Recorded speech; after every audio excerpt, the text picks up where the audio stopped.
Himalaya cotton வேட்டிகள் ஷர்ட்டுகள் wedding celebration.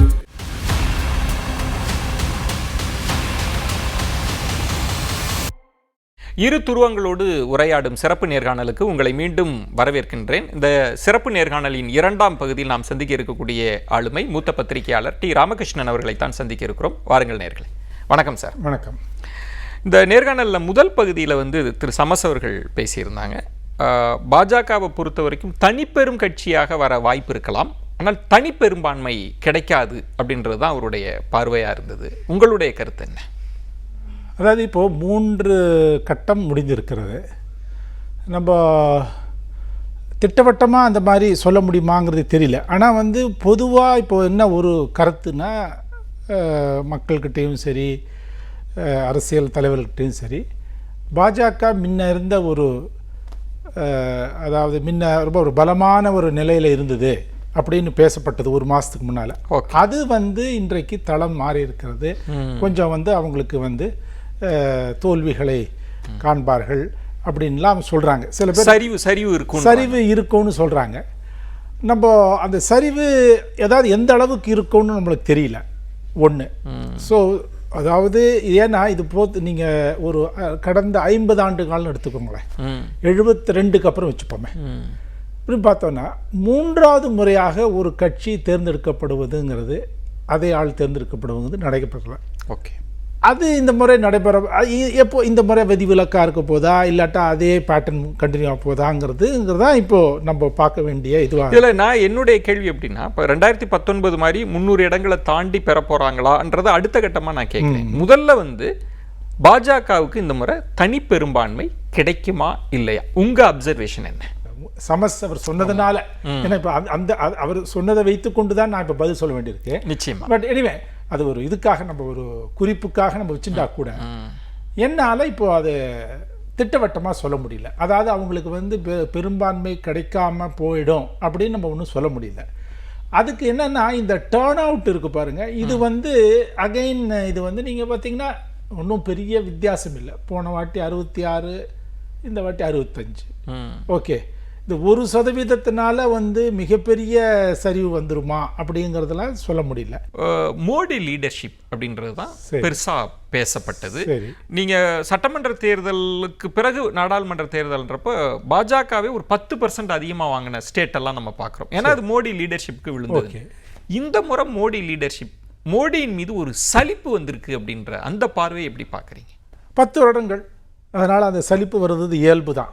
இன்னொன்று,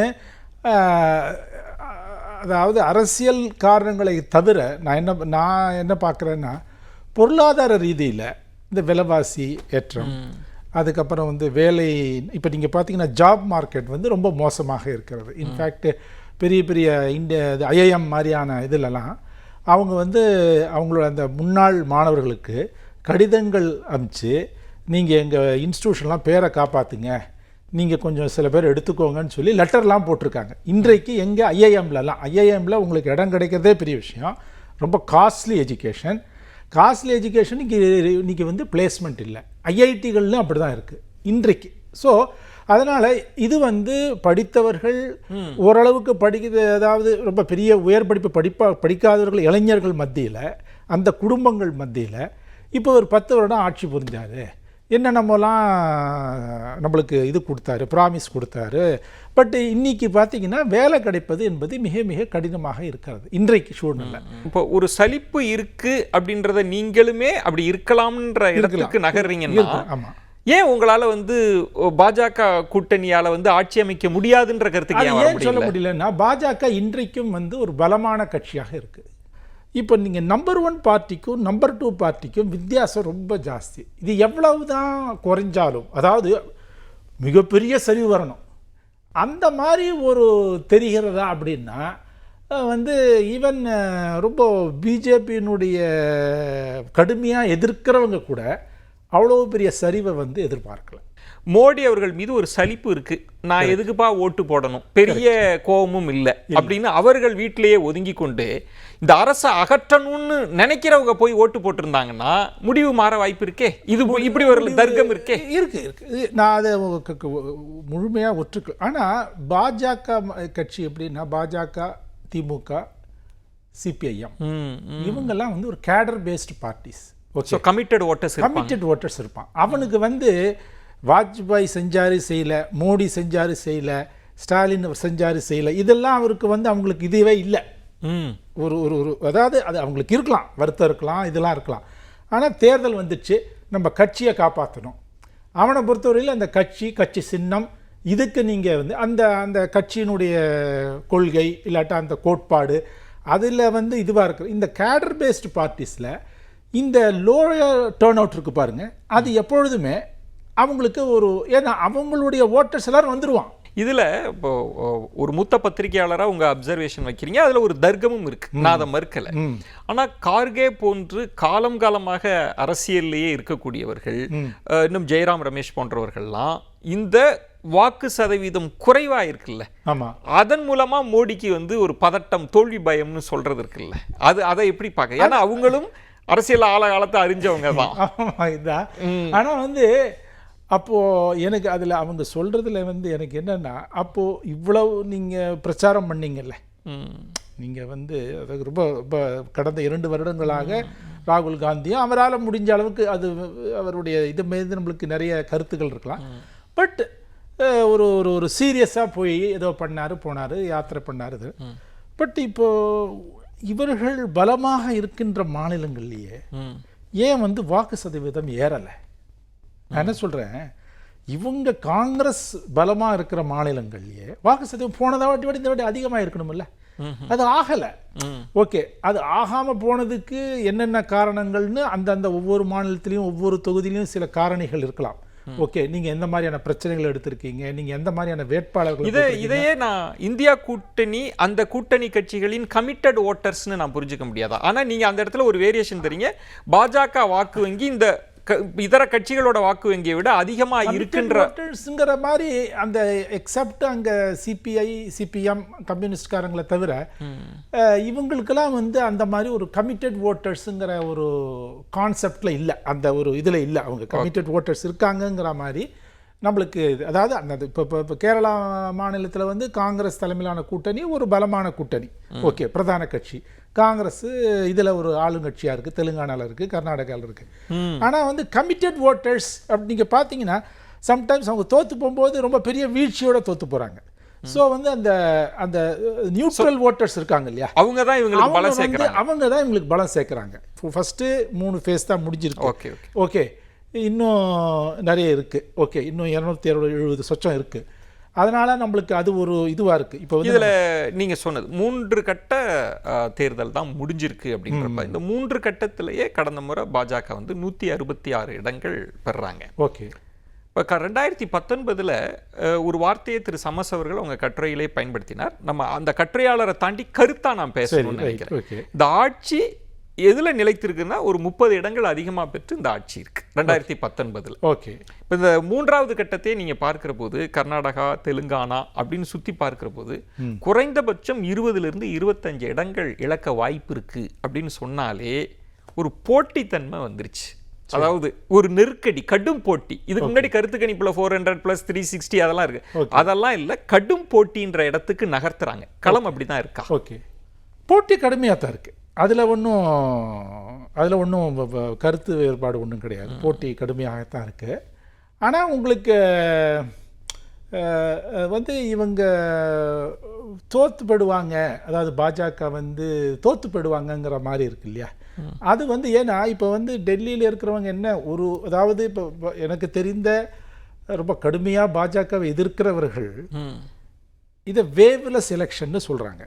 ஓகே, அவங்க வேவ்லெஸ் எலெக்ஷன் அவங்க ஏன் சொல்றாங்கன்னா, அப்போ ஆன்டி பிஜேபி வேவ் இருக்குன்னு நீங்க சொல்லணும் இல்லை? ஓகே, அது அவங்களுக்கு அப்போ அதாவது கடுமையாக பிஜேபி எதிர்க்கிறவர்கள், ஓகே, கடுமையாக எதிர்க்கிறவங்க ரொம்ப அப்படி இருக்கிறவங்க கூட என்ன சொல்றான், வேவ்லெஸ் எலெக்ஷன் மாதிரி தெரியுதுங்கன்றான். அப்படின்னா அப்போ அவங்களுக்கே ஒரு ஒரு என்னன்னா அவங்க ஜெயிக்கிறத பற்றி, அதாவது அவங்க மெஜாரிட்டி கிடைக்கிறத பற்றி இந்த 252 இடத்துல இந்தியா கூட்டணி ஓகே 200 இடங்கள் ஜெயிச்சிரும், 150 இடம் ஜெயிச்சிரும் அப்படிங்கிற ஒரு அந்த எண்ணம் அவங்களுக்கு வரலை.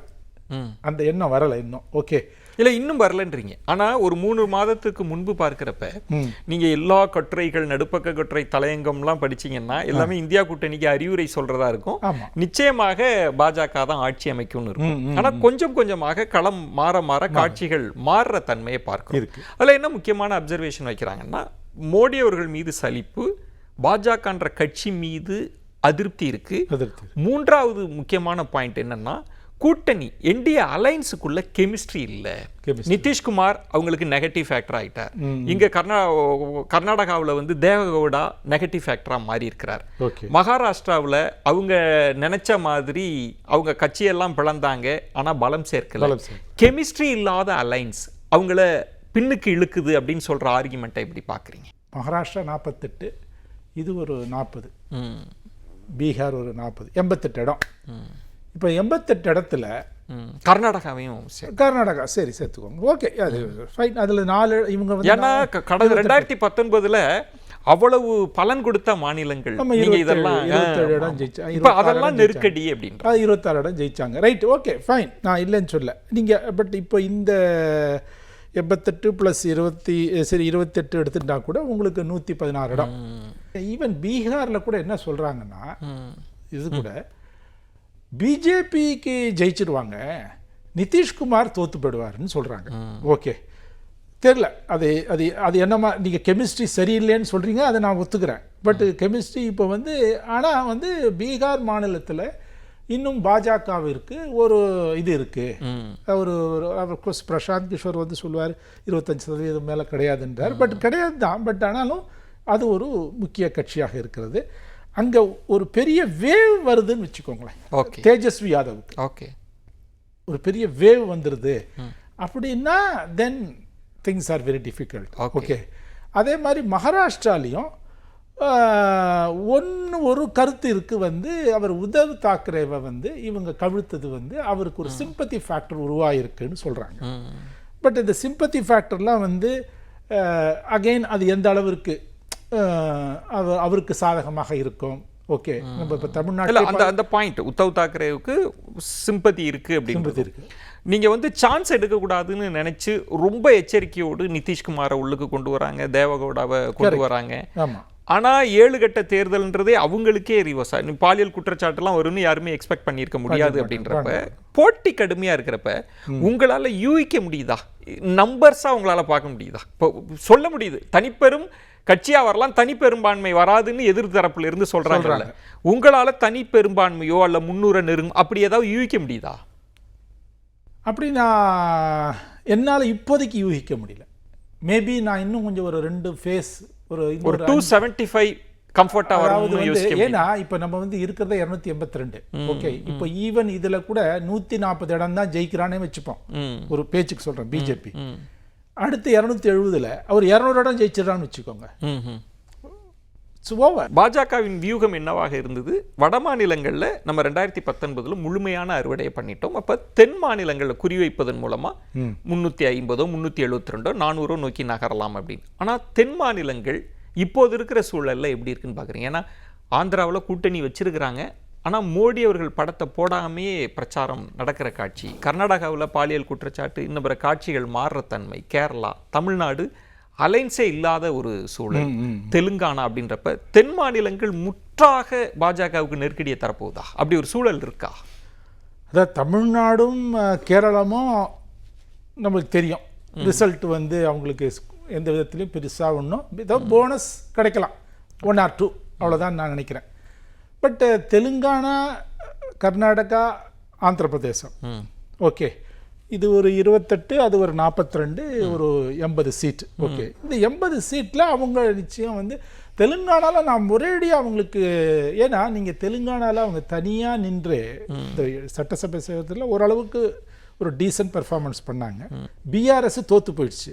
சரி, இன்னும் கொஞ்சம் நாளில் அப்படியே தேஞ்சு போனாலும் தேஞ்சு போயிடும். நான் பிஜேபிக்கு ஓட்டு போடுவேன்னு கூட போகலாம்ல. ஸோ அதனால் தெலுங்கானாவில் வந்து ஒரு ஒரு ஒரு தெளிவில்லாத இருந்த வாக்காளர்களுக்கு காங்கிரஸ் ஆட்சி மூலமா தெளிவு கூட கிடைச்சிருச்சுன்னு நான் சொல்லுவேன். ஓகே, ஸோ அதனால வந்து பாஜக ஆட்சி போய் ஒரு 6 மாசம் 1 வருஷத்துக்குள்ளேயே பிஆர்எஸ் கரையிற தன்மையே நடக்கலாம். ஏன்னா வந்து ஏன்னா இப்போ பாஜக வந்து ஏன்னா அவனுக்கு ஒரு ஸ்கோப் இருக்குன்னு. ஸோ இப்போ உங்கள் பார்வையில் தெலுங்கானாவில் அவங்களுக்கு ஓரளவுக்கு இருந்திருக்கு.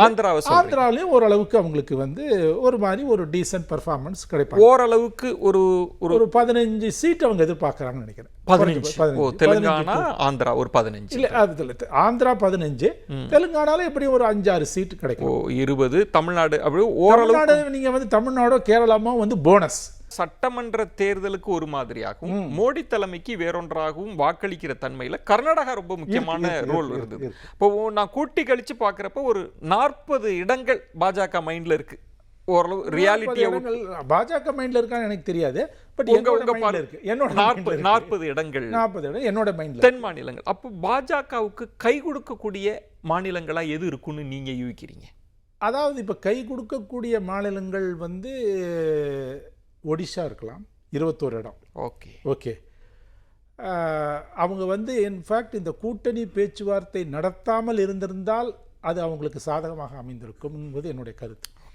ஆனால் அவங்க என்ன நினச்சிருக்காங்க, நம்ம தெலுங்கானா மாதிரி தெலுங்கானாவில் வந்து ஒழுங்காக அந்த ஒருத்தர் வச்சுருந்தா பண்டி சஞ்சய்குமார், அவர் ஒரு பாதையில் போயின்னு இருந்தார் நம்ம அண்ணாமலை மாதிரி. அப்புறம் அவரை இறக்கி அது புரிஞ்சுக்கிட்டாங்க தெலுங்கானா நம்ம செஞ்சது மிஸ்டேக்குன்னு. அதனால் இவங்க ஓவர் காஷியஸாக தான் வந்து கூட்டணி வைக்க போனாங்க. ஆனால் அது வந்து 24 ஆண்டுகளாக இருக்கின்ற கட்சி. அந்த கட்சி மீது ஒரு பலவிதமான இது வந்திருக்கலாம், விமர்சனங்கள் இருக்கும். அவங்க என்ன பண்ணிட்டாங்க, காங்கிரஸுக்கு அங்கே இப்போ கொஞ்சம் ஸ்பேஸ் கொடுத்துட்டாங்களோன்னு என்னுடைய கணிப்பு. ஒடிஷாவில் அதாவது நீங்கள் இப்போ பிஜேடியோட நீங்கள் டாக்ஸ் நடத்தும் பொழுது இப்போ வந்து இன்னொன்று பார்த்தீங்கன்னா, ஸோ அதனால் அங்கே 21 இடம் இருக்குது. லாஸ்ட் டைம் 8 இடம் தான் ஜெயிச்சாங்க. இப்போ ஒரு 10 இடம் ஜெயிக்கலாம் ஒடிசாவில். அதுக்கு பிறகு மேற்கு வங்கம் 42 இடம் இருக்கு. 42 இடம் போன வாட்டி 18 இடம் ஜெயிச்சாங்க. இந்த வாட்டி அது 18 இடம் வருவார்களா வரமாட்டார்களா, சில பேர் வரவே மாட்டான்றான். நான் வந்து இருந்தாலும் வந்து ஏன்னா அந்த அம்மாவும் ஆட்சி 2011 இருக்காங்க. ஓகே அந்த அம்மாவும் ஒன்றும் பெரிய பிரதம மந்திரி ஆகிட்டு போறேன்னு ஒன்றும் சொல்லலை. ஓகே ஸோ இப்போ அவங்களுக்கு ஓட்டு போட்டால் என்ன பிரயோஜனம் இல்லை அப்படிங்கிறது இருக்குது. பட் அஃப்கோர்ஸ் அங்கேயே ஒரு 50 எப்படி ஒரு 20 சீட்ஸ் அவங்களுக்கு வரலாம். மேற்கு வங்கம் ஒடிசா ரெண்டு சேர்த்திங்கன்னா ஒரு 30 சீட் இந்த. ஓகே இது ஒரு 40, அது ஒரு 30, 70. இந்தியா கூட்டணி நினைத்தது போல சக்சஸ்ஃபுல்லா ஒரு வலுவான கூட்டணியை அமைக்கலன்ற ஒரு வாதத்தை ஒரு புறம் தள்ளி வைத்தாலும் கூட ஓரளவுக்கு ஒரு காம்ப்ரமைஸ் ஃபார்முலாவுக்கு வந்திருக்காங்க இல்லையா? யாரும் எதிர்பார்க்க ஆம் ஆத்மியா இருக்கலாம், காங்கிரஸ்கா இருக்கலாம், உத்தரப்பிரதேசத்துல இணக்கமான நிலைப்பாடா இருக்கலாம். அது வந்து அவங்களுக்கு பெனிஃபிட்டை தருதுன்னா இவங்களுக்கு ஸ்கோர் பண்ணக்கூடிய மாநிலத்திலே பாஜக பின்னாடி இல்லையா? நீங்க இந்தியா அலைன்ஸை வச்சு யோசிச்சு பாருங்க இந்த இடத்துல எல்லாம். ரைட்டு இல்லை, அதாவது இப்போ இந்திய அலையன்ஸுக்கு இப்போ வந்து உங்களுக்கு அதாவது இந்த அளவிற்கு அவங்க ஒரு அளவிற்கு நான் என்ன சொல்கிறது ஒரு கட்டுக்கோப்பாக கொண்டு போயிருக்காங்க இல்லையா? அதுவே வந்து பாராட்ட வேண்டிய விஷயம். ஓகே 1008 பிரச்சனை இருந்துச்சு, ஓகே ஃபைன். டெல்லியில் ஒரு இது அவங்க ஒன்லி திங் வந்து பஞ்சாபில் வச்சுக்கலன்னு நினைக்கிறேன். பஞ்சாப்லேயும் வச்சுருந்துருக்கணும். இன்ஃபேக்ட் உத்தரப்பிரதேசில் இன்னும் கூட ஒரு ஏதாவது கட்சியை சேர்த்துருக்கலாம். எனிவே விட்டுருங்க. நீங்கள் வந்து நீங்கள் 35 மார்க் எடுக்கிற பையன், நான் வந்து 32 மார்க் எடுத்துட்டு 32 மார்க் எடுத்துட்டேன்னு நான் சொல்லிக்கலாம். பட் 35 மார்க் வாங்கினா வந்து இதில் இன்னொரு அப்சர்வேஷன் வந்து பிரதமரினுடைய பேச்சு, அவருடைய உடல் மொழி, அவருடைய பரப்புரை துணியெல்லாம் பார்த்துட்டு பிரதமருக்கு வந்து ஒரு தோல்வி பயம் வந்துருச்சு. 2019 காட்டின கான்ஃபிடென்ஸை அவர் காமிக்கல. ஃபர்ஸ்ட் ஃபேஸில் இருந்தே இல்லைன்றத எல்லா தலைவர்களும் வச்சுட்டு பேசுகிறாங்க. சில கட்டுரைகள்லாம் வருது. உங்களால் எப்படி புரிஞ்சுக்கிறீங்க இந்த பாரு? அதாவது அது வந்து ஒன்று ரொம்ப நிச்சயம் வந்து ஆரோக்கியமான பேச்சல்ல. அவர் அதாவது ஒரு பிரைம் மினிஸ்டராக இருக்கிறவர் வந்து அவர் யாராக இருந்தாலும் சரி, அந்த பிரைம் மினிஸ்டருங்கிற ஒரு பொசிஷன் இருக்குது. அந்த பொசிஷனுக்கு ஏற்ற மாதிரி தான் அவர் வந்து எங்கள் முனிசிபல் கவுன்சில் எலெக்ஷன் கூட நீங்கள் பிரச்சாரம் செய்யலாம், அதெல்லாம் ஒன்றும் தப்பு கிடையாது. பட் அதுக்காக நம்ம தரம் வந்து குறைஞ்சிடக்கூடாது. அதில் வந்து எனக்கு அதனால் வந்து அவருடைய அந்த அதில் பயம் தெரியுறதுங்கிறத விட இது ஒரு ஒரு ஆரோக்கியமான ஒரு போக்கல்ல. 2 பார்வைகளையும் நம்ம பார்வையாளர்களுக்கு முன் வச்சிருக்கோம். நன்றி ராமகிருஷ்ணன். நன்றி. நன்றி. என்ன நேயர்களே, மற்றொரு சிறப்பு நேர்காணல் நிகழ்ச்சியில் உங்களை சந்திக்கிறேன். அதுவரை உங்களிடமிருந்து விடைபெறுகிறேன். நன்றி, வணக்கம்.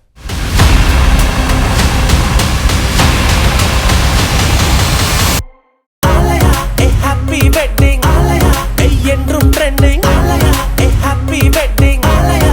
ஹிமாலயா காட்டன் வேட்டிகள் ஷர்ட்டுகள் வெட்டிங் செலிப்ரேஷன்